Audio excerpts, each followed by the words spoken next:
Welcome. Welcome all to our second session, or panel one, the impact of Sykes-Picot on understanding the current turmoil in the Middle East. We will start with Michelle Dunn, who will be followed by Genevieve Abdo, and then last but not least, Greg Gause. You have all, I should have said this earlier, you have the bios of everybody, so I'm not going to repeat it. So let's start, since we're running 6.5 minutes late, with Michelle. Michelle, please. Thank you, Henri. Thanks for inviting me to be with you today.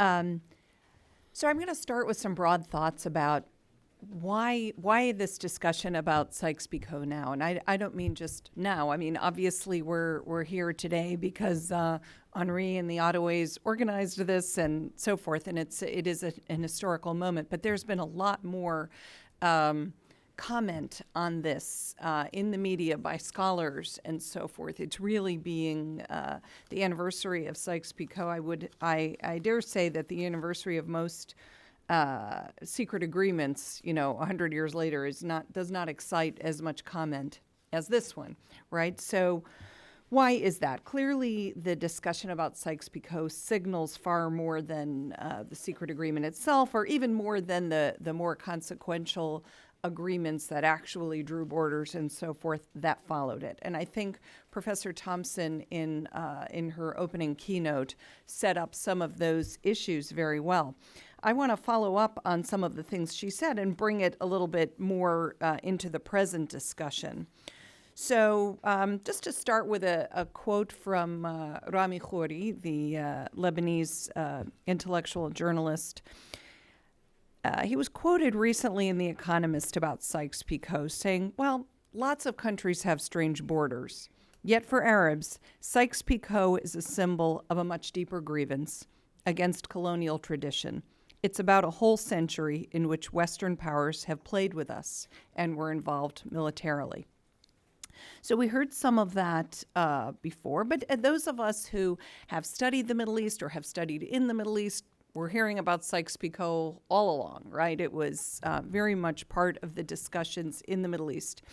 But what I think Professor Thompson also pointed out is that it has been made very, very relevant right now by a couple of things.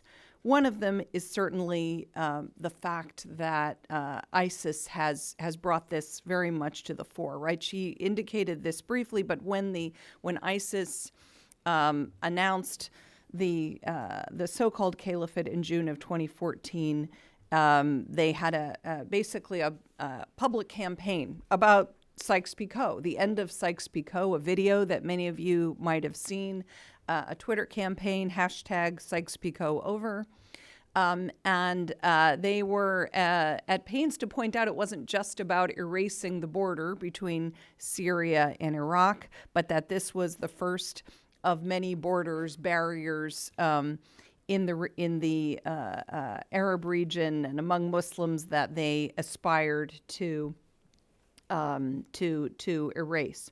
And I thought that was interesting because much of the discussion that I hear about Sykes-Picot recently in the West suggests that the Western colonial powers gathered together groups of people into states who didn't necessarily want to be together.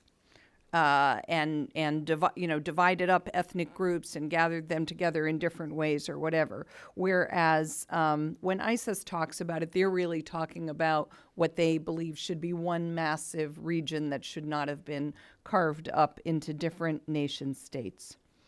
So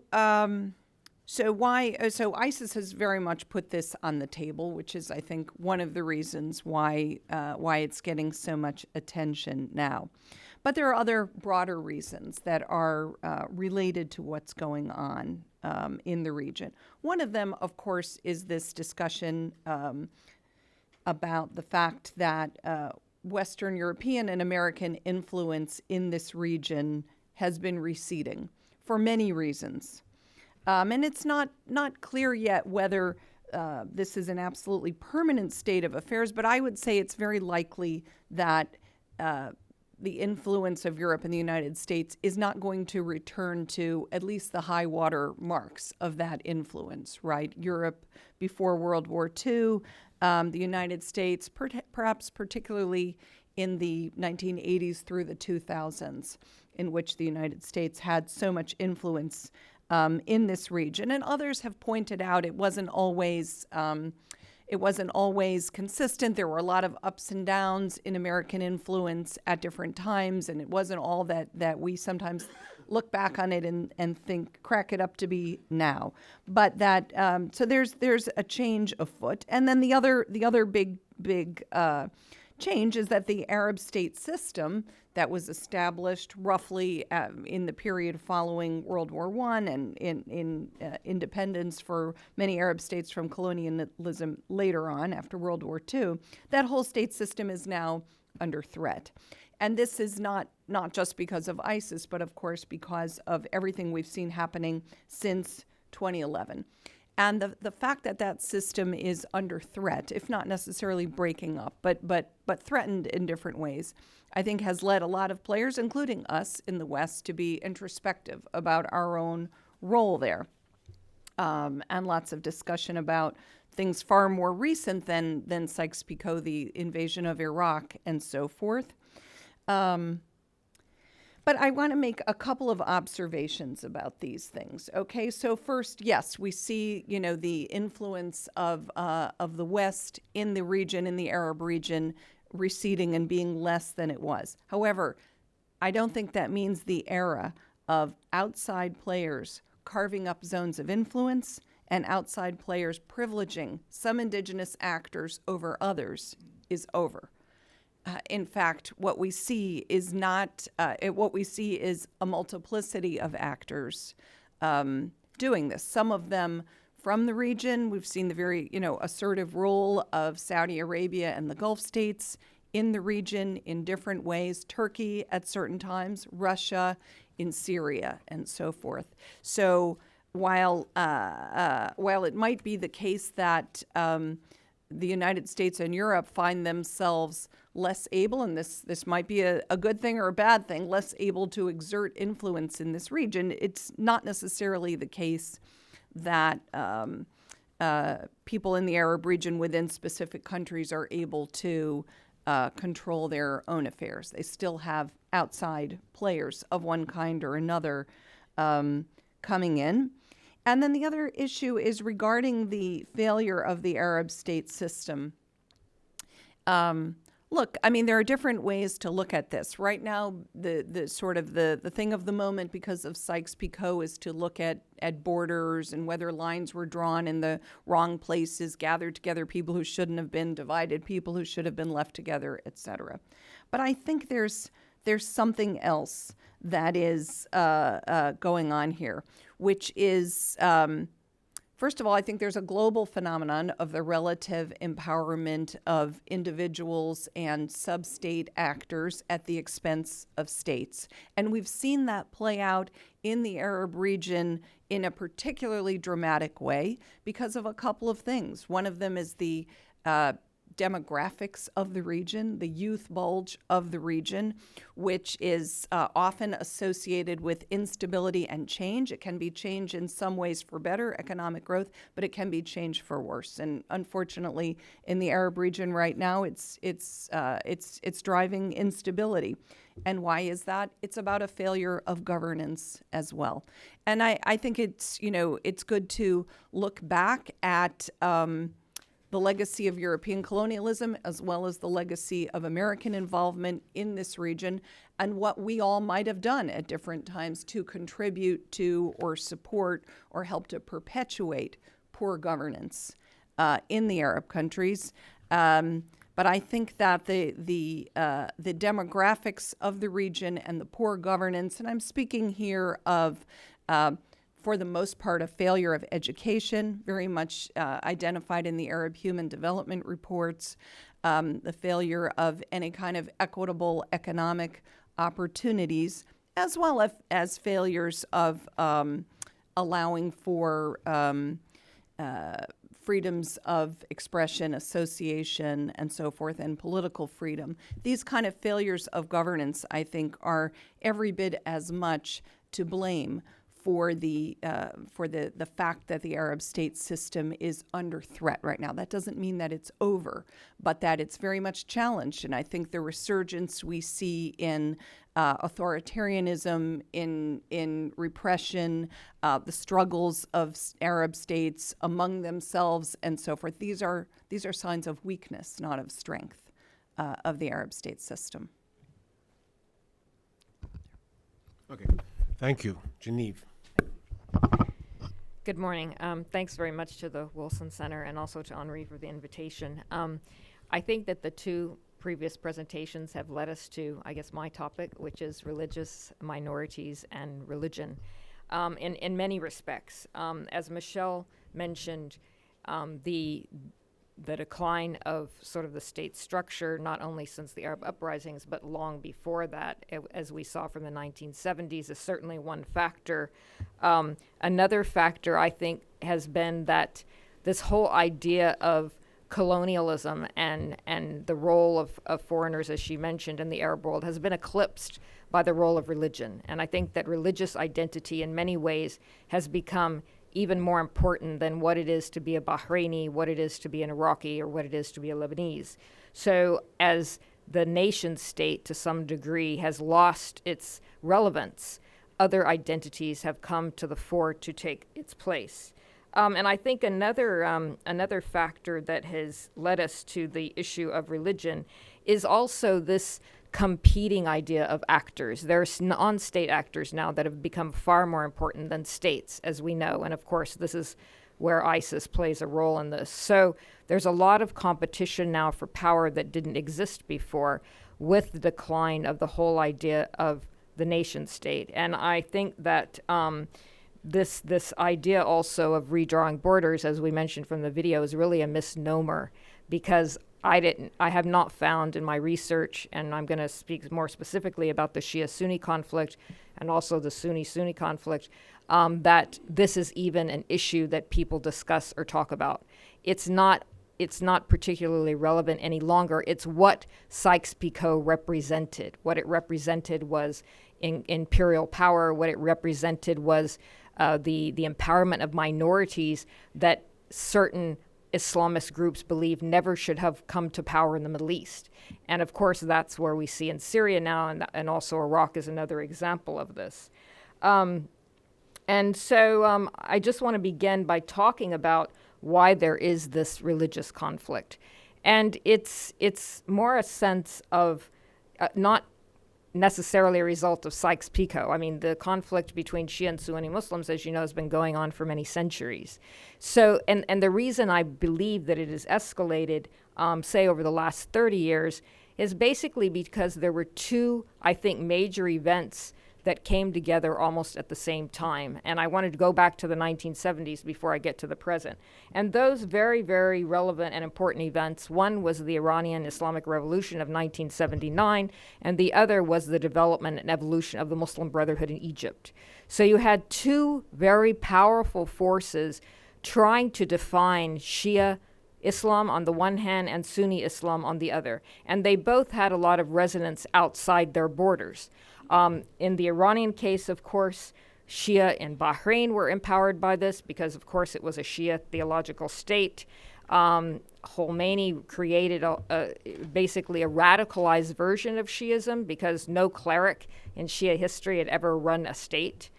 So that was a very powerful development. And of course, you had also the evolution of the Muslim Brotherhood on the Sunni side, which empowered all sorts of other offshoot groups in the Middle East, including eventually Al-Qaeda.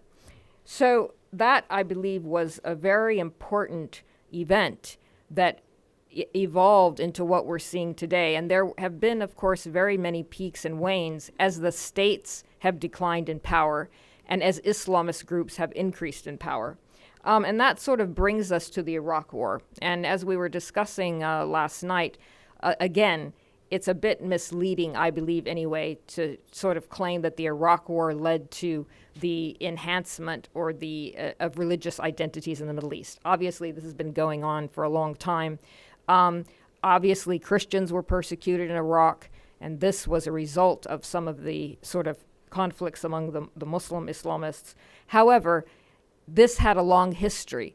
Again, and what the Iraq War unleashed is it unleashed a Sunni-dominated government from power, and a Shia government was replaced by that. And the reason that I think had sort of ramifications throughout the region is that it changed the whole religious dynamics of the power structure in the Middle East. You always had a Middle East and Arab world dominated, except in the case of Syria, by Sunni governments. Once another Shia-led government came to power in the region, in addition to Iraq, that became very unsettling to the Sunnis. So the conflict then, I think, evolved from something that was about sort of power and marginalization on the Shia side to sort of an existential struggle between the Shia and the Sunni. And this is what has made it so powerful and so violent in many countries, including Iraq and Syria. And I think in addition to this kind of societal and the social movements that have been developed, we've had, of course, the geopolitical rivalry. And one feeds into the other. And I think that Greg will speak more specifically about the geopolitics. But what has again escalated this violence and the prominence of religious identities is that states are advancing this. So as they are failing to some degree, they are retreating back into their sort of comfort zones of a Sunni-led government in Bahrain, a Sunni-led government in Egypt, Sunni struggle in Iraq. In Lebanon, of course, Hezbollah has become much more powerful and has become, we should say, to a large extent, a Shia militia. It's no longer just a political and military movement. It's a Shia militia for the region. So we've seen how transnational these issues have become, and we've also seen that that the Iraq War tipped the balance of power, which became very important as the state collapsed, and how states have responded to this as the social movement has also developed on the ground and become very much identified with religion. In all of our work, I think that we often debate if this is about religion or it's about politics and territory, and I think it's about both. And religion has to be considered as one dimension of part of this struggle. It's not just about borders, it's not just about geopolitics, it's also about religious identities. The last point I want to mention, I think as it regards to some degree, more indirectly, what became of the Arab world after Sykes-Picot is again the power of the state, but also as Islamist movements became more powerful and religion became more powerful, the state asserted more authority over religion and over religious institutions. So you had, for example, particularly in the case of Nasser, who reformed Al-Azhar, which is the leading Sunni institution and had been for many years for all Sunnis, you had a reformation within Al-Azhar. Again, the goal, and I'm simplifying it, but the main objective was to control religion and to create state religion. And I think that this is also true in many other countries, in Morocco, in Jordan. But as we saw somewhat the deterioration of the state, the rise of religious identity and Islamism and Islamist movements, these functions of the state and the claim on a religious monopoly became less relevant and less important. So again, there was competition at the same time between non-state actors, Islamists, and a state authority, state-sanctioned institutions trying to claim religion as a way to reinforce their own power. And I'll just quickly turn to the Shia so that we have some understanding of not only the Sunnis.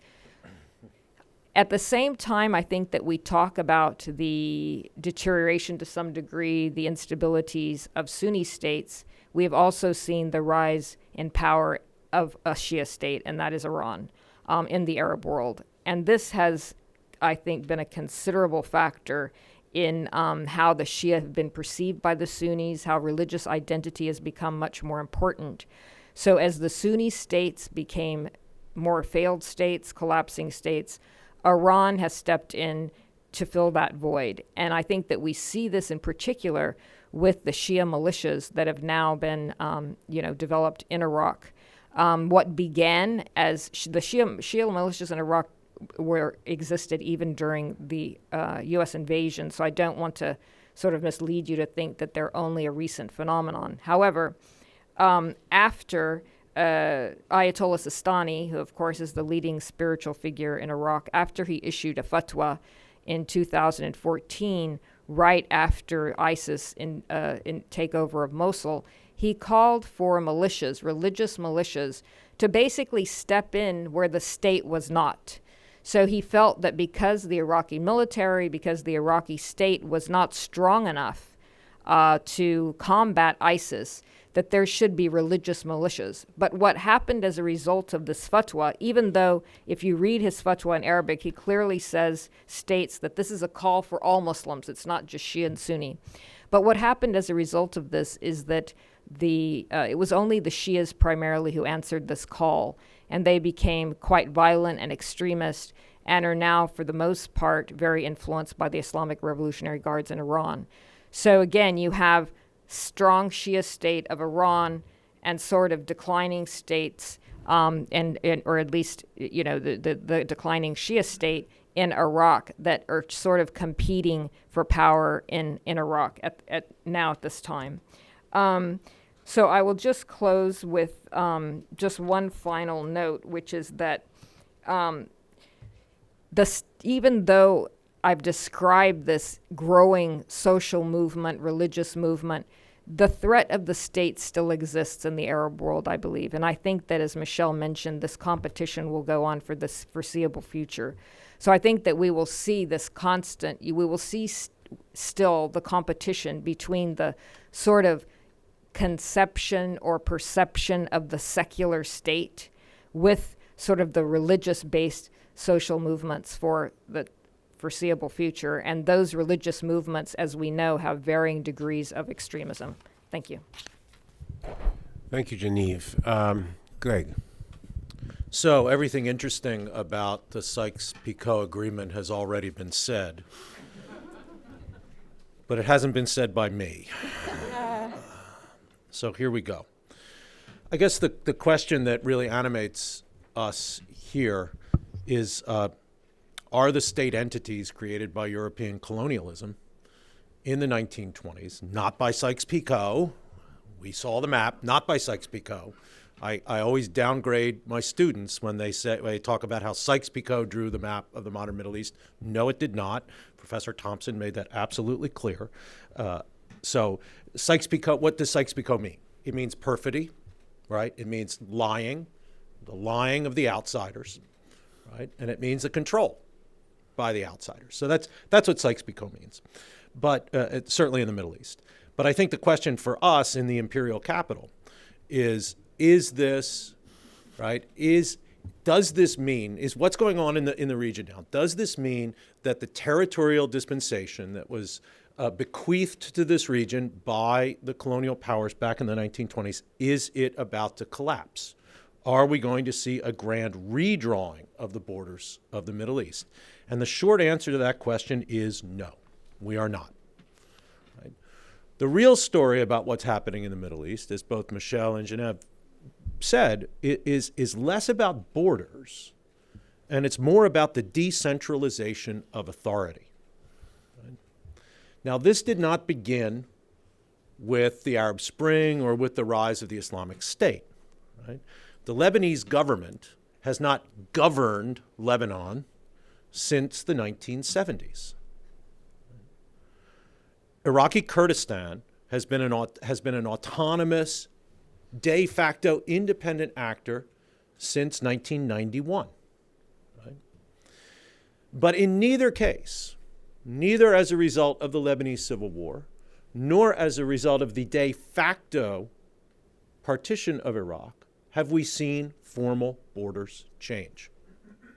What we have seen is the devolution of authority real, actual authority. Who runs the show?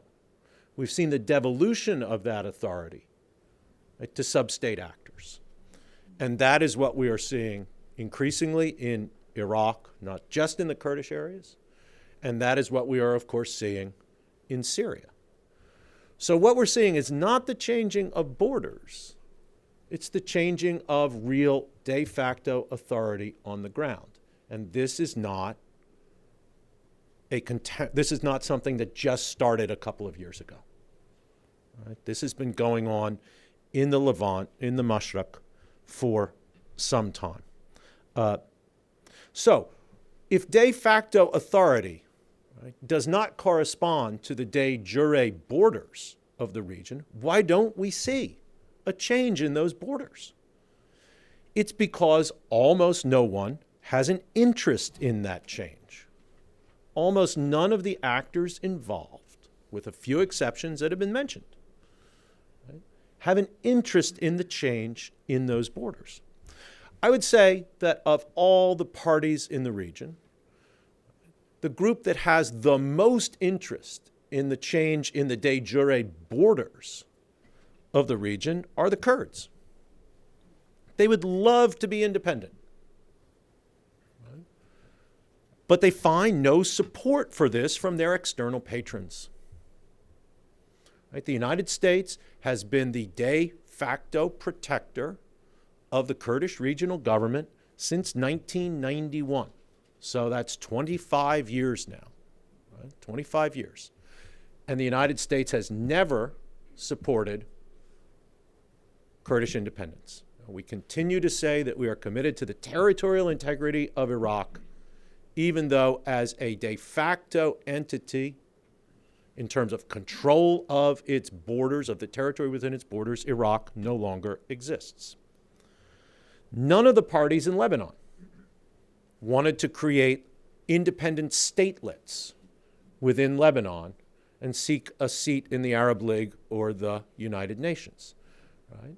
Hezbollah does not want the Islamic Republic of the Bekaa in southern Lebanon.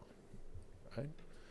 No Christian leader, even when the Lebanese forces were governing an independent quasi-state in the center of Lebanon up into the north, none of them said, or at least none of them seriously moved to say, all right, let's just carve this out. You know, Lebanon was carved out of Syria. Let's carve out Christianistan from Lebanon.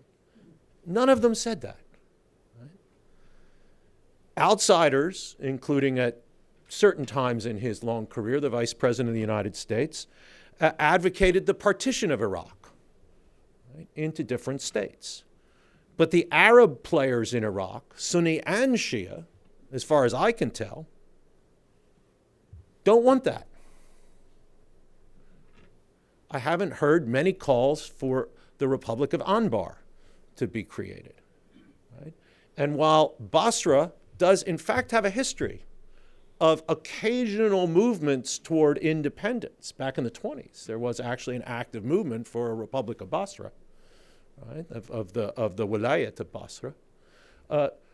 I don't see any significant Iraqi Shia Arab politician calling for the fragmentation of Iraq so you could have a consolidated Shia Arab state from Baghdad down to the Gulf. Right? The only actor, and this is something Professor Thompson pointed out and Michelle and Genevieve also pointed out, the only actor in the region that has advocated the whole-scale redrawing of borders is the Islamic State. And they have no friends. The fact that the Islamic State, right, put out this nice video with people tearing up their passports and the bulldozing of border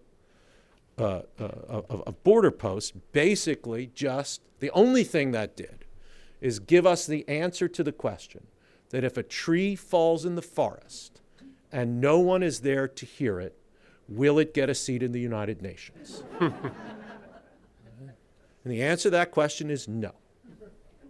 Right? Because no one will recognize diplomatically, which is a legal, international legal term, No one will recognize you. And if you are not recognized by other sovereign states, you're not a sovereign state, right? You might have de facto control on the ground, but you don't get that flag outside of the UN General Assembly building in New York.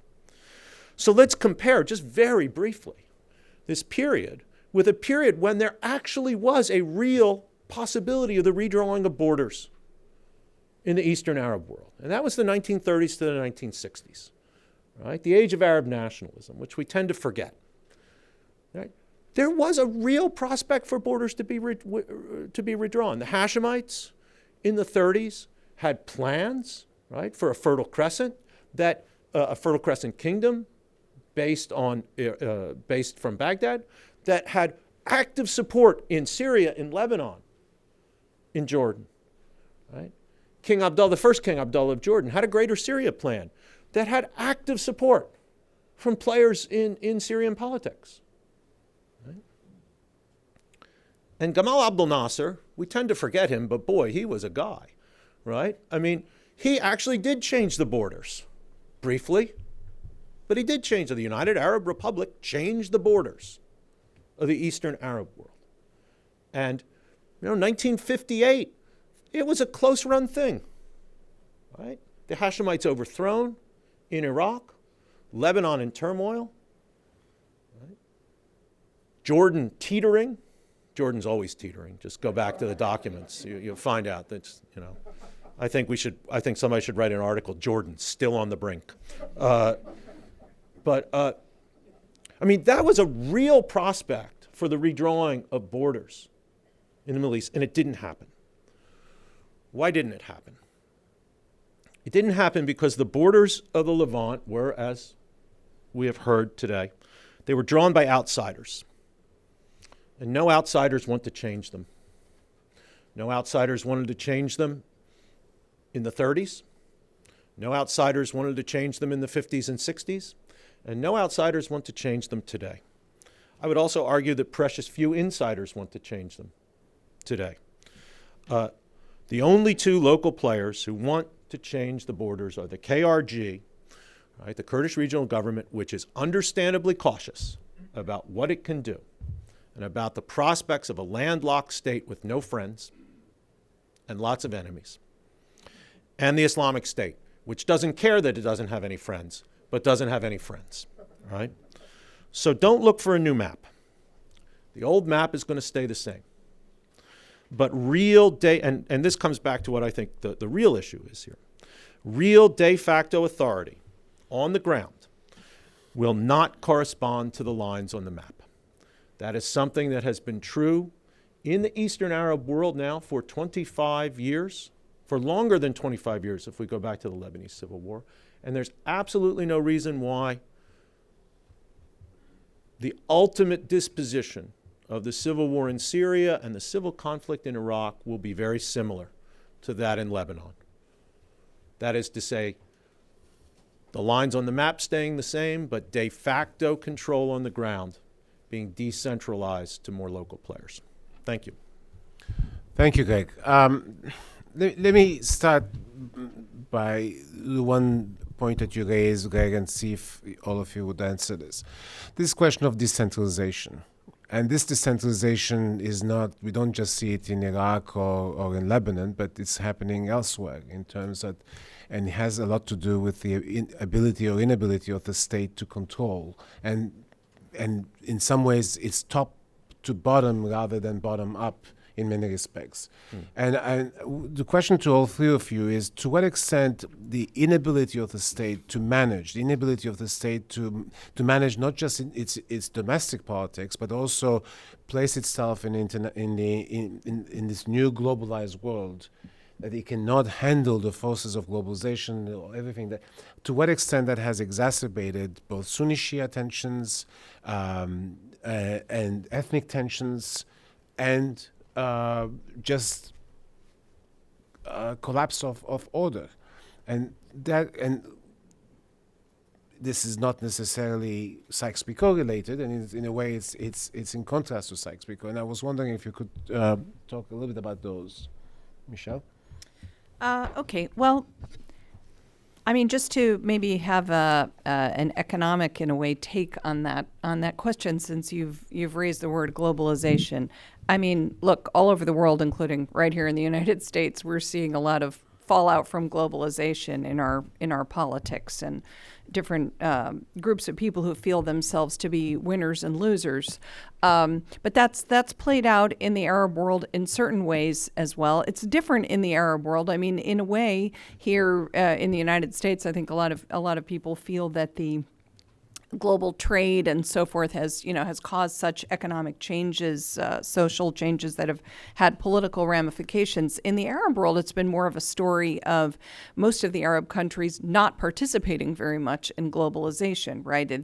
The degree of participation in the global economy by the Arab countries is extremely low, and then really, really low when you start taking petroleum out of it. So it's more, I think, a case there where a lot of people in the region, and a lot of these young people who are unemployed, the Arab region has the highest level of youth unemployment of any region in the world.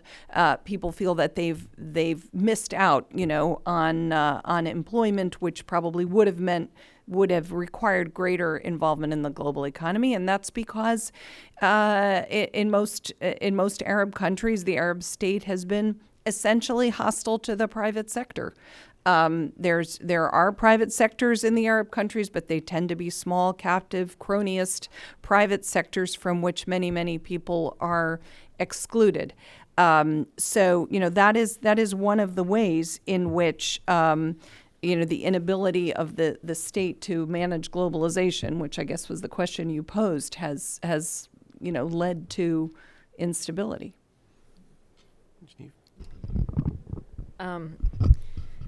So I touched on this a bit, and I think that as I mentioned, the Shia militias are an example of this, where sort of non-state actors step in because of the inability of the Shia state. But I want to elaborate a bit upon Greg's comments about Lebanon. I mean, Lebanon has not had a functioning government for so long, for years.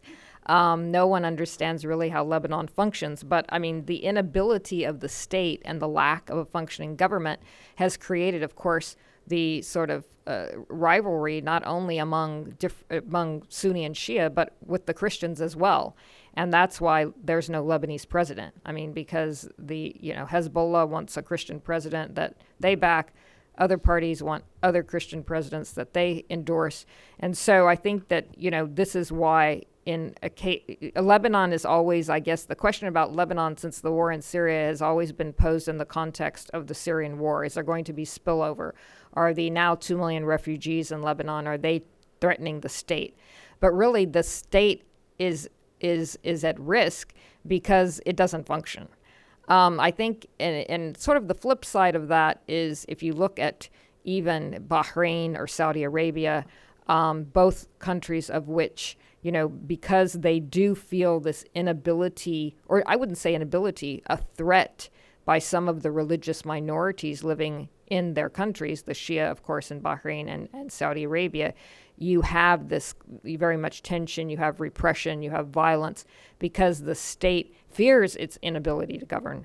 Of course, the blatant example is Egypt, and how the state, basically the military-backed coup against the Brotherhood was certainly an attempt to retake its inability to govern, because they didn't feel that that this movement should necessarily be in power, and so the military stepped in to sort of retake their lack of ability to continue to run the state.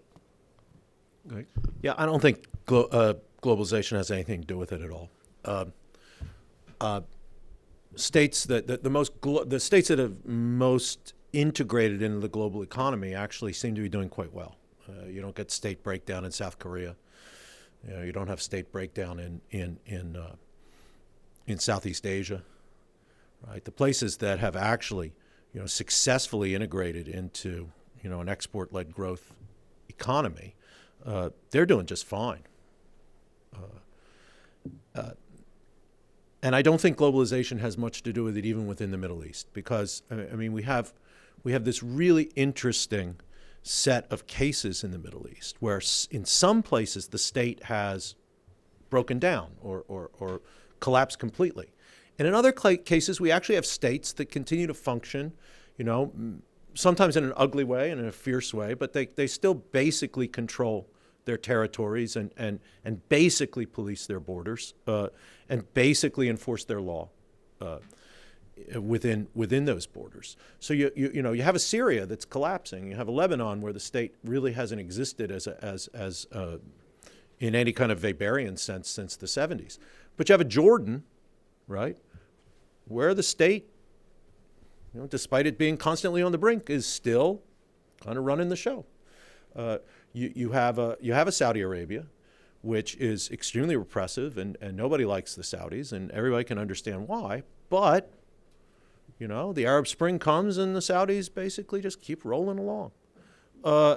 And so we have this really interesting set of comparative cases where in some places the state breaks down, like Libya, and other places like Algeria, which is also an oil and gas state, rentier state, with a let's say not the greatest elite in the world governing it, and the state doesn't break down, right? You have a Morocco, right, which by a lot of the social measures should have seen, right, massive upheaval during the Arab Spring, but it didn't.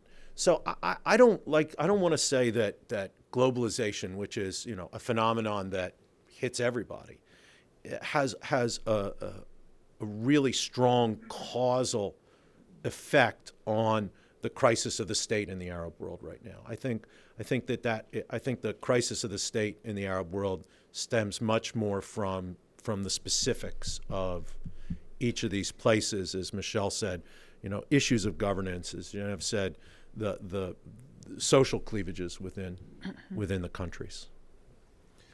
So I'd like to take questions from the audience. So please raise your hand, identify yourself, and wait for the microphone. Marina here.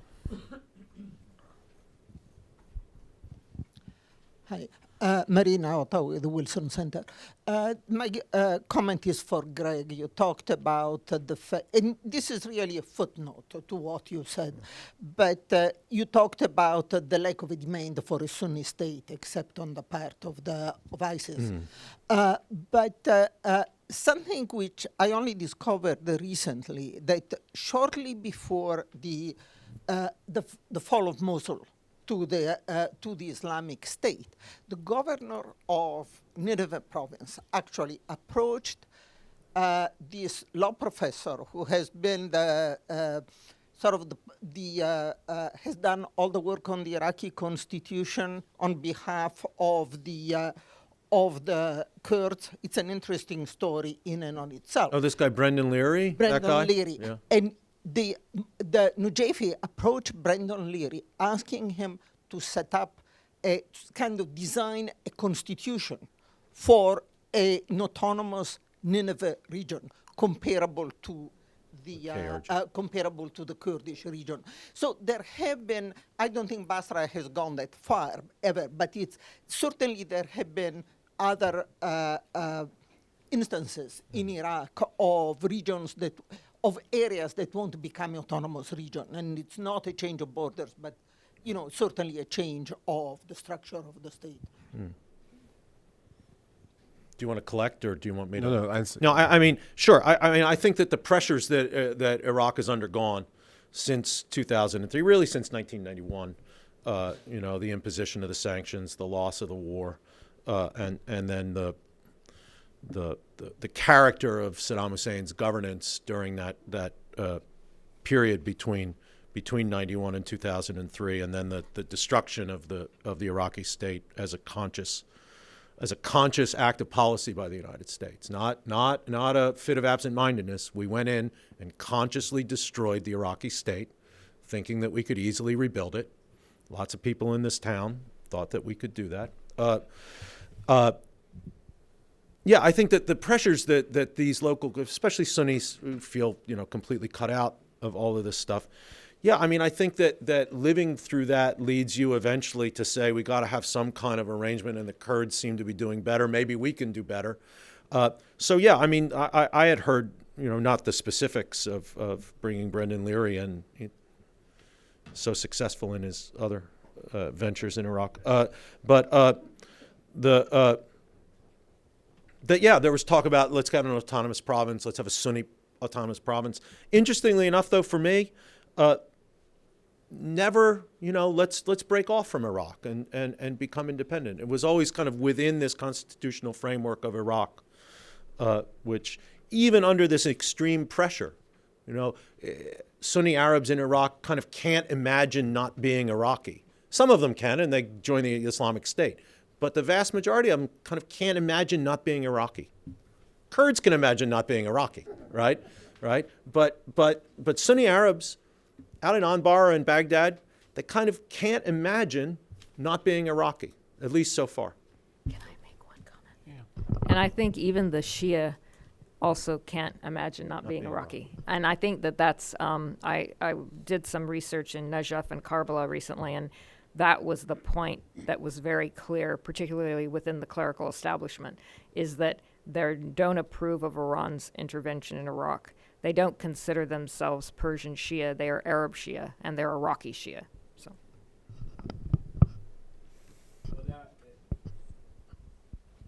It's coming. Oh, I'm sorry. Hi, my name's Mark Mayerson. That's the exact question I was going to ask. Is long before Iran was Shia, they were Persians, and that had been for a long time. Well, for obviously thousands and thousands of years, the axis of conflict. So where is that today? Because certainly in terms of press coverage and commentary, one doesn't hear that the Persians are coming, the Persians are taking over.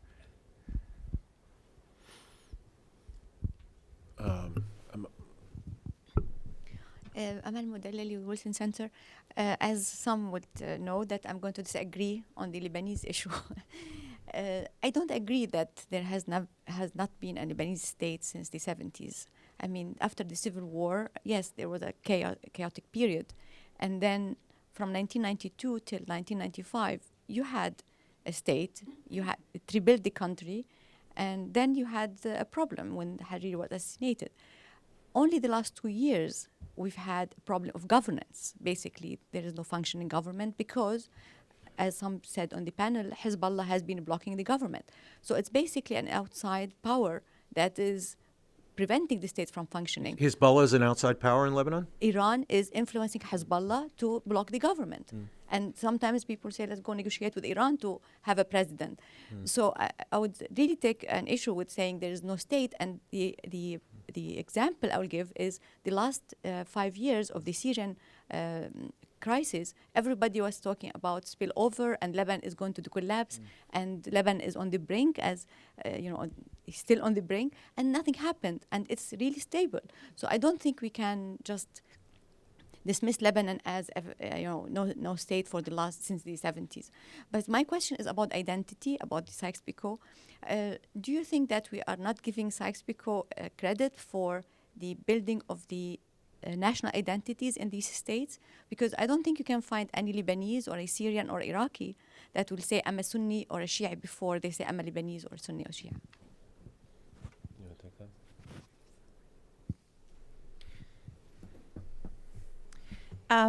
That's a really complicated question, Amal, and I'm not a person who specializes in national identities, but I have to say that the fact that these arrangements have been in place for so long, I mean, it has had its effect. I mean, I think you've heard Greg and Genevieve talking about that these borders and these national identities have taken hold. That doesn't mean that there aren't other identities that are, causing conflict, and especially, I think, in situations of extreme pressure, such as Syria, such as the war in Syria, in which people start reverting to other identities because of because of the extreme pressure that they're under. But I sort of agree with. I don't necessarily want to give credit to European imperialists for that, but the fact that these arrangements have been in place for so long, and as Greg said, sort of withstood these challenges that came along, the challenge of Arab nationalism and different ideas in the post World War II period, suggests that there is something to what you imply. You want? So, how do we define a state? If we go back to Weber, right, a state is the state is an entity, has a near monopoly on legitimate use of force within a defined boundaries. I think we can extend that a bit to say that the state's law is applied, the state controls its borders. And I just don't see the state in Lebanon accomplishing any of those characteristics. The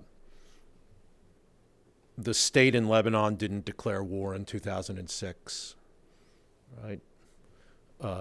Hezbollah fought a war against the Israelis in 2006.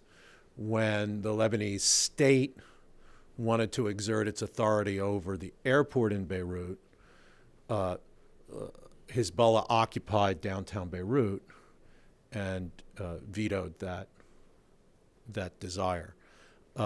It's just, I mean, attacking the Lebanese state is like attacking a blancmange, right? It's like attacking a lump of Jell-O. And hooray for the Lebanese for maintaining, a certain sense of what Lebanon should be, even if they disagree about a lot of things about politically, through the enormous pressures of the last decades. And it's a marvelous place. It's great. But I just, there's not a state in Lebanon. There's not a central government in Lebanon that runs the show. There's a very effective central bank that all of the parties that have power in Lebanon have agreed should continue to function as a central bank. But other than that, I just don't see what the Lebanese state is these days. The Persian Arab thing is really interesting. If I were an advisor to the Saudis, I would say, you guys got to drop this sectarian stuff. You got a much better card to play. Play the Arab card against these Persians. You'd get a lot more support. You'd find support among Arab Shia. But as long as you are tied up into this sectarian framing, you're going to push people in Bahrain and people in Iraq against you. And I think the Saudis have missed the boat on this. I think that they're maybe it's the memories of having to fight Gamal Abdel Nasser, and some of them, like the king of Saudi Arabia, does remember that because he was part of the group that fought Abdel Nasser from inside Saudi Arabia. But I think that eventually we're gonna see a return to this to other axes of conflict, right? Sunnis and Shia were the Sunni Shia thing was not the axis of conflict during the Arab nationalist period. It wasn't, right? The Ba'ath Party in Iraq was, before Saddam Hussein, overwhelmingly Shia, right? And even with Saddam Hussein, even when they came into power in 1968, the vast majority of party members were Shia. So I think that the Persian Arab thing, it's never going to go away. And we see the salience of these of conflict axes in politics rise and fall. And we're right now we're at the very height of sectarianism as the conflict axis, which Genev has done excellent work in explaining to us. But I don't see this as something permanent. Now, how long it's going to take before it goes down, I'm not brave enough to predict. More to your point, I think if you look at the flip side of this, which is Iran's claim to Arabism and its claim to Islamism, that hasn't had much traction either. So after the Arab uprisings, of course, you had very grand assertions by Ayatollah Khamenei that this was an Islamic awakening, and that this was going to reunite all Muslims around the world, Shia and Sunni, Arabs and Persians. Of course, it's never happened. And it hasn't happened since the 1979 revolution. So I think it's sort of interesting that, I think that's a very good point that Greg makes. Thanks. Hi, Matts, visiting fellow here at Wilson Center. I'm really struck by the degree of consensus on this panel, and I want to push at that a little bit because it's striking to me how resolute each of you have been that the state borders aren't changing. We've seen a gradual decline in the degree of state control, and these have been kind of societal pressures that have been mounting for decades, but that's not new, and that's not translating and manifesting itself today in some type of new impetus for changing state borders. To me, I guess I'm surprised that we didn't hear more about specific conflicts in Syria, in Yemen, Libya, maybe Iraq, and whether or not, even if there aren't local actors that are expressing an independent desire for kind of new state republics there, that this is going to be some type of conflict resolution mechanism, that you're going to see in Syria an eventual decline in appetite for the ongoing war fighting, and that some type of new kind of state borders, even de jure borders, could be the end result there, and that same type of phenomenon could exist in some of the other civil wars. And I'm curious for the panel's thoughts. Thanks. Yeah, I'm happy to start with that one. I think that the only place that's possible is Yemen. I mean, you have an active element of the Yemeni political scene, Al-Haraka Janubi, that the southern movement that is advocating for a reestablishment of what was the People's Democratic Republic of Yemen, South Yemen. I think that, as in most of these cases, they're only going to succeed if outsiders back them, most importantly the Saudis. That's a possibility. But I don't see why it's so difficult to imagine the Lebanonization of the Levant. That is to say, the decentralization of authority and the holding of authority by local actors, none of whom, or very few of whom, have any interest in the redrawing of borders, but plenty of interest in de facto agreements to stabilize the situation. And people in Lebanon are not killing each other the way they were during the Civil War. But that doesn't mean that Lebanon is being carved up into little statelets, right? In terms of its actual borders and diplomatic recognition and all that kind of thing.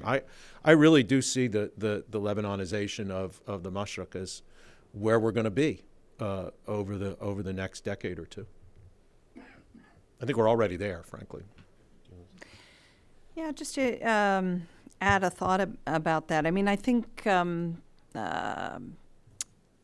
borders, you raised the idea of borders or border readjustment or redrawing as a conflict resolution mechanism. And Greg has said repeatedly that one of the things that really matters when it comes to borders is international recognition. And so then you have the interests of other players, right? Even other players in the international community, other players in the region.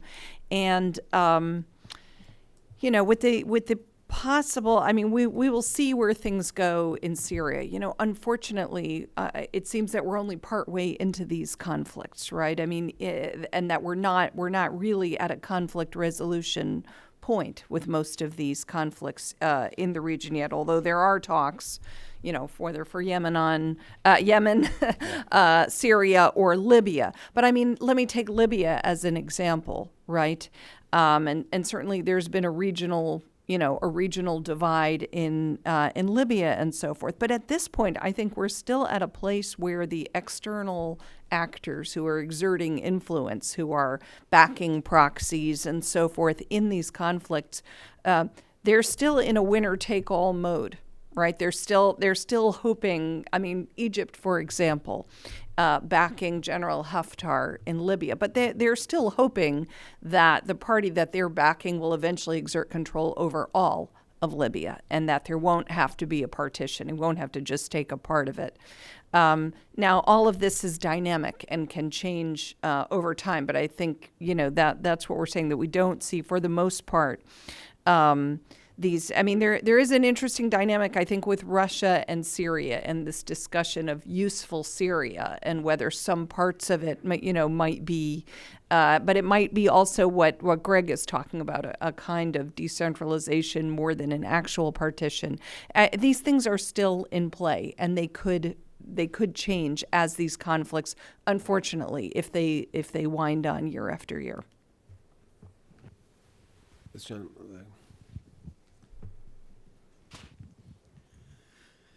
Thank you very much. This is Ganji Dus from Iran, IPIS.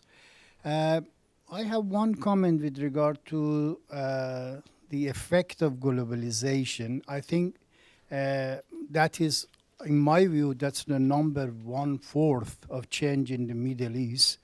The only thing is that one cannot expect globalization to affect in places where they are not yet ready for it.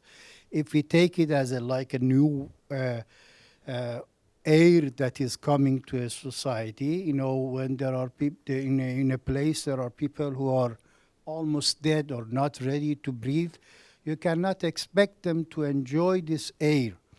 So this is why you see that changes happens in Egypt, which has a very rich cultural history. But in Saudi Arabia, there is a temporary sort of a sleep there. People are enjoying the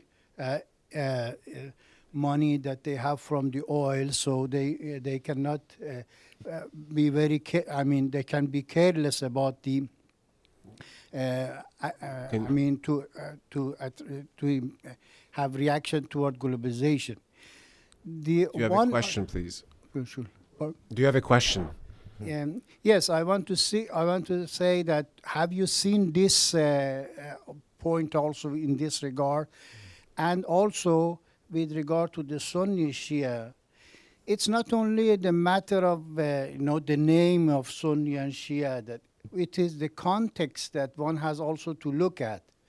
For example, Catholics might have the same aspiration that Protestants have, but do they see Christianity as Protestants see, so that they can reach to that changes? This is one point that I think which has to study. What is the contents of Shia and Sunni? I think from the time of revolution in Iran, first, there was saying the same thing. Then they started competition, but the reading of Sunni had some deficiencies, and this they could not achieve what they wanted. So finally, it just turned out into Daesh, which also this ISIL. Please ask. You're making a speech. Can you ask? Yeah. Either have a question. My question also think? is on this is: have you seen this factor also? How do you see the factor of the content of Shia and Sunni in these changes, developments that have come to effect? Content. Greg, do you want to say? Sure. Globalization, I think we have to consider in two ways. Economic globalization, integration into the world economy. And in many ways, the countries of the Persian Gulf have been integrated in the world economy in a more direct way for much longer than any other part of the Middle East, through the global petroleum trade. And in fact, what we saw in parts of North Africa and the Levant was historically the deglobalization of the economies, with import substitution industrialization of the 50s and 60s, and Turkey too. The whole Kemalist notion of self-sufficiency. And so I actually think the Persian Gulf states, not Iran, but Saudi Arabia also, are actually more globalized from an economic point of view than any other part of the Middle East. Other parts of the Middle East are now trying to come into that global economy, some more successfully, like Turkey, like Israel, right? Both of which were kind of socialist, autarkic, import substitution industrialization states. And then they made the big shift, just like the East Asian tigers did, right, under Özal in Turkey and basically forced by the Americans in the case of Israel to become export-led growth states. And they've been very successful at it, right? Other states have kind of gone halfway on this. I mean, this is the whole Egyptian-Tunisian thing, right? The Arab Spring begins in Egypt and Tunisia, spreads to Egypt. These are two of the countries in the Arab world that tried to go the furthest on Washington consensus neoliberal policy. Now, not completely, right? But they went further than a lot of other places. So they got the growth, right? But they also got a lot of inequality, and how were they going to deal with that growth, and the concentration of the wealth that first stage of growth encouraged, combined with the crony capitalism that Michelle talked about. I mean, to some extent, that's what set these guys up, right, for the Arab Spring, right? It wasn't that they weren't globalizing, it's that they were kind of halfway globalizing. Now, the other part of globalization, though, is information, right? And when people talk about the effect of global changes and how that fed into the Arab Spring, a lot of times they'll talk about new sources of information. They'll talk about Twitter and Facebook and satellite TV and all. And I actually think that is really important. But we have to be careful about how we think about that as a causal driver of political change, right? The most wired country in the Arab world in terms of percentage of people with access to the internet is, anybody? Saudi Arabia. The least affected of the major Arab states by the Arab Spring. The lowest level of internet penetration in the Arab world is Yemen, which was enormously affected by the Arab Spring. So I think that we have to be very careful about what we mean when we say globalization and what we and the causal arguments we want to make about it. I think the social media point is very important, that we often romanticize about how social media can be a form of political mobilization. It can be a form of political mobilization, but not political change. And I think that we saw that in Egypt. We've seen it in many countries across the region. And I just want to add another example to Greg's long list. The Arabs who had the most cell phones initially, when the cell phone was first sort of available, were the Palestinians in Gaza. So we know how that story ended. Just let me follow up. I mean, to link this to Elizabeth Thompson's earlier presentation, in a way, the period that she talked about is also at the time the most globalized period in world history, right? And clearly, from her exposition, you saw that there was a real attempt by Arab leaders, especially Faisal, to be part of this globalized system. And yet, can you make a comparison between then and today in terms of the impact of globalization? I mean, how did it? I mean, clearly had a huge impact. And I can pitch in with something there. Actually, I wanted to draw a parallel between the experience of President Wilson at the time that President Thompson explained to us, and actually the experience of President Obama recently, because I think, in a way, Obama repeated the experience of Wilson in a way that Obama reacted to the 2011 uprisings across the Arab world, right? He articulated kind of a high-minded principles in the way that he responded to them, right? There were these calls, in the Arab world, and we remember the slogans: bread, freedom, social justice, dignity, etc.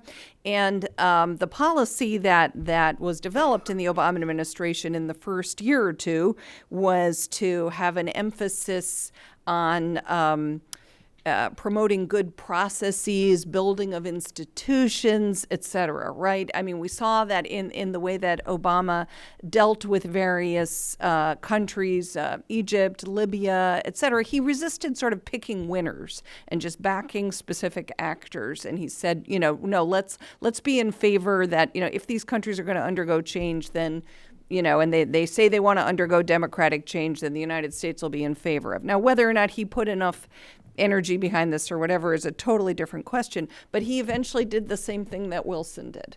Maybe came to it with these principles, but then backed away and capitulated to other players who just, frankly had stronger equities, had more skin in the game than we did. They cared about it more than we did. And this was this plethora of actors, maybe, not Britain and France the way Wilson did, but I mean with whether it was Saudi Arabia, the Gulf states, Qatar at some points, Turkey, Russia, they were more invested. So it's interesting, and they wanted to pick winners, to back specific actors, not to back processes of change, although they might have dressed up what they, in those terms, they might have dressed up what they were doing. It became pretty clear that they wanted to. So I think it's an interesting parallel, and we look back at what happened with Wilson and how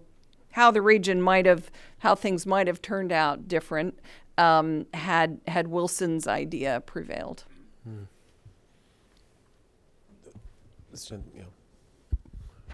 Yeah, Bill Zarpin from SAIS. And I think the point that about globalization that we're missing, and is perhaps the most important, is its cultural, political nature. The fact that it says both I'm sorry, the point about globalization that we're missing is the reaction of ISIS and Al-Qaeda to the cultural, political nature of globalization. The fact that these movements are saying this is our land, get out. Not only physically, but culturally, we want to have the land back to us. And yet this does not seem to be picked up by other movements that we're talking about, the nationalist movement, I'm Iraqi, I'm Lebanese, and so on. Is this a major weakness of the Islamist movements? That they're preaching a message that people are attracted, where it doesn't have a purchase because people are attracted more by the economic membership of the area in the globalization movement. Anyway. Okay. Wow, that's a tough one. I mean, clearly, part of the appeal of Salafism in general, not just Salafi jihadism, and I think one of the things that we underestimate is the rise of Salafism as a movement in general in the Arab Middle East and in the Muslim world in general, right? And just a small percentage of Salafis are Salafi jihadists. Those are the ones that we tend to concentrate on, but I mean, the rise of Salafism for the past 50 years, I think, might have been the most important thing that happened in Sunni Islam. And the whole Salafi ethos of we got to return to, the purity of early Islam is a very conscious reaction to the social changes that they see around them, I think. And so, yeah, I don't want to discount that as a driver. On the other hand, I don't want to say that everybody's bought into it either. It does seem to be, it's part of the contest that's going on. I think, yeah. I respectfully disagree that Salafism was the most important development in Sunni Islam, but I think also if you look at Salafists and how they've embraced globalization. I mean, a perfect example is they're probably the most active people on Twitter in Arabic. So if we're going to talk about Islamists, we have to consider that they use globalization as instruments for their own mobilizing techniques, for their own ability to attract recruits online, offline, even though they assert to hold these more traditional beliefs about an Islamic practice that existed, 1,400 years ago. So we shouldn't be so naive about, sort of their embrace of globalization. Yeah, but Genevieve, sure, they'll use the technologies, but the message is, what's happened in our society as a result of contact with these, with the kuffar is, and particularly with the kuffar within our own societies, has been really damaging, right? I mean, they are preaching a radical nostalgia for a return to an imagined golden age. All the way in the back? Some of them. Yeah. All the way, Some of all the way, all the way. Yes, hello.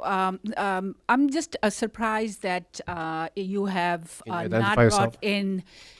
You have not brought in the sort of basic fact that the Middle East has experienced in the last, 3-4 decades, series of wars and the impact of war. So we're not just talking about, the current conflict in Syria, but you can start with Iran-Iraq war, then you can go to the first Gulf War. The point being that, we're sort of searching for, where to find some of the drivers for change. And I think that war has been a major driver for change for some of the processes that you have described, such as decentralization of authority, et cetera. And so I think that's, not only for the particular states that are involved, but in the neighborhood that is involved. And, in political science literature for a long time, we've known that wars are a major way of reconfiguring regions. And I think that that's probably some of the things that are going on, particularly in weakening the states that we saw. Let me So- let me take a couple two other names. Right in front of you, yeah. And then the gentleman in front. Let me take three Captain questions. Lawrence Serrano, Marine Corps. My question is in response to something that Greg said about the Kurdish independence and how it won't happen, and that the Kurds don't have any international friends. But over the last year or two, there's been some articles and news stories about how Israel supports Kurdish independence, and Netanyahu came out saying that that Kurdish independence is a foregone conclusion. I just want your comments on why Israel supports Kurdish independence and that connection. And the gentleman in front of her, yeah. I'll just add to that. I'm Tom Getman, and Ms. Abdo touched on the elephant in the room in regard to Gaza. And should we not look at the fact that both in Sykes-Picot and since, UK and the US have sullied our relationship with the rest of the Arab world, devolution of our influence because of Israel-Palestine. Seems strange that we haven't talked more about that. Michelle, do you want to start any of those? Or? Yeah, I just on a comment on the war as a driver of change. I think this is a bit of a chicken and egg argument, and maybe the political scientists in the room will take that on, whether wars drive change or whether the changes we're talking about drive wars or what. But in terms of it's true that we didn't discuss Palestine much, and certainly that was if we look back to the post World War I agreements, that was a major outcome here. I think that while the Palestine issue is still an extremely important one, an unresolved conflict, and I personally believe there's more coming on that one. I don't think we at all have seen the end of the story on that, but at the same time, it's really been interesting how, as other things are I think more in the forefront of the minds of people in the region in terms of grievances, right? I mean, it's very much there, but there's the invasion of Iraq, and there's even the grievances, of people against their own governments and so forth. It was very notable in 2011, for example, with these uprisings, how these things were not really mentioned much. So that doesn't mean that people forgot about them, forgot about Palestine, or forgot about the invasion of Iraq or or forgot about European colonialism and all it brought them. But it just means that there are, I think, so many layers of grievances, of citizens of the Arab countries that some of them that have been at the top of the list at other times, like Palestine, are not right now. That could change. Genevieve. Yes, I think that's a really good point. And sitting here in Washington, sometimes we project our own importance in the region and how we perceive others are perceiving the United States' lack of ability to resolve the Palestinian-Israeli conflict. And I think that that's something certainly that the Arab uprisings have corrected, because particularly I think as it involves the Shia-Sunni issue, that has certainly become much more of a mobilizing force than the Palestinian-Israeli conflict, I think, ever was. And I mean, I'll just use Egypt in the 1990s. I hate to criticize the Arabs, but I never really felt that Arab societies were all that concerned about the Palestinian occupation. And unfortunately, I think that has been the case. And if in the late 1990s, when I lived in Egypt, for example, I would go to all the demonstrations around El Azhar and other places. And the Palestinian issue was used as a pretext to demonstrate, because that was the only demonstration allowed, an anti-Israeli one. And so this issue wasn't something that people felt emotional about or felt committed to. It was just a way to mobilize against their own governments. Yeah, just 3 points. I think that when we go back and look at the failure of the American moment in the Middle East, and I think Michelle started out by talking about the American moment, kind of the 90s and the 2000s. When we talk about the failure of the American moment in the Middle East, there's going to be two big things, right? One is going to be the failure to reconstruct a stable Iraqi state after we destroyed it. And two, it's going to be the failure to end the Arab-Israeli conflict, because that's what American policy in the 90s, in the wake of the Gulf War, was about in the region. It was about trying to solve this. And we came as close as any outside power has come, I guess, but we failed. Couldn't do it, and I think that's going to come back to. I mean, I think just we're going to say that this was, this is an indictment of American diplomacy at a time when it had the power, and if you want to use the word, the legitimacy to try to solve this issue, it couldn't. Kurdish independence and the Israelis. This is an old story, of course. I mean, the old Israeli strategy of, what the Israelis call the peripheral strategy, right? We'll establish close relations with countries and peoples on the periphery of the Arab world as a way to try to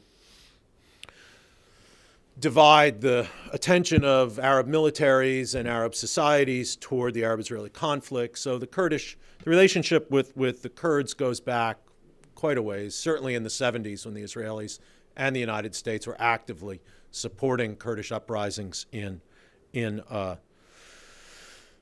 Iraq. But if I'm sitting in Erbil and I want to be independent and I want the region to accept me as an independent actor, maybe I don't want Israel to be the first country that recognizes me. Finally, the issue of war, which is, war makes the state makes war, right? And you're absolutely right that wars have been an important part of the weakening of these states. But war can also strengthen states, right? War basically weakens states when you lose. And it basically strengthens states when you win. The last time there was an international war in the Middle East, interstate war, right, that changed the borders was 1967, right? In 1990-91, the United States fought a war with all sorts of UN resolutions behind it to restore borders, right, to maintain the status quo in the region. I think that the more important wars are the internal wars or the external interventions that strengthen non-state actors. So that would be the United States war in 2003, which destroyed the Iraqi state. It would be the civil wars, whether it be in Lebanon from the 1970s or Syria now or Iraq from 2003, where the initiation of civil conflict opens up the society to intervention by outside actors, right? Those outside actors aren't just the great powers, right? The Russians and the Americans were involved in all this, but so are the Saudis, so are the Turks, so are the Iranians. The Iranians are the most effective interveners in these places. They've gotten their way. They've been winning. Saudis have been losing, right? Turks have been kind of, reluctant to commit. Look at the Israelis. The Israelis tried to play this game in Lebanon in the 1980s. They got both hands badly burned. So they're kind of out of the game, right? It's these domestic conflicts which permit outsiders, right? And outsiders don't have to fight their way into Syria. Outsiders don't have to fight their way into Iraq. The local parties are looking for outside help because they are engaged in life and death struggles for political power within their own context. And so they invite, the Alawis, the Assad regime invites the Iranians to help them, right? The Houthis beg the Iranians to help them in Yemen, right? The Saudis don't have to fight their way into Syria. All sorts of Syrian parties are very happy to take their money, right? And so I think that when we talk about wars and how wars are the drivers here, I think we have to expand our definition a bit to not just interstate wars, which can either weaken or strengthen states. I think we have to talk about civil conflicts and the outside interventions that they attract, right? The political vacuums that attract these regional players in, who then perpetuate the weakening of state authority. Thank you. We've come to the end of our session. Please join me in thanking our participants. And there is coffee outside.